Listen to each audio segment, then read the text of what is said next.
समोर येते कुणाल कामरा संदर्भात। कुणाल कामरानं खार पोलिसांशी संपर्क साधलेला आहे। पोलिसांकडे त्याने 7 दिवसांचा वेळ मागितलाय।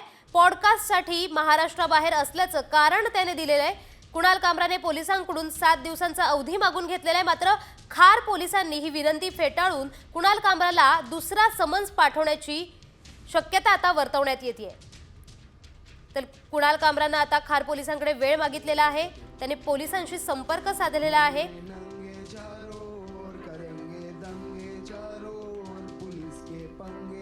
बातमी समोर येते कुणाल कामरा संदर्भात। कुणाल कामरानं खार पोलिसांशी संपर्क साधलेला आहे। पोलिसांकडे त्याने 7 दिवसांचा वेळ मागितलाय।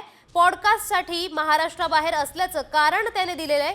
कुणाल कामराने पोलिसांकडून 7 दिवसांचा अवधी मागून घेतलेला आहे। मात्र खार पोलिसांनी ही विनंती फेटाळून कुणाल कामराला दुसरा समन्स पाठवण्याची शक्यता आता वर्तवण्यात येते।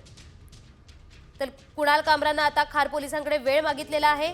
त्याने पोलिसांशी संपर्क साधलेला आहे।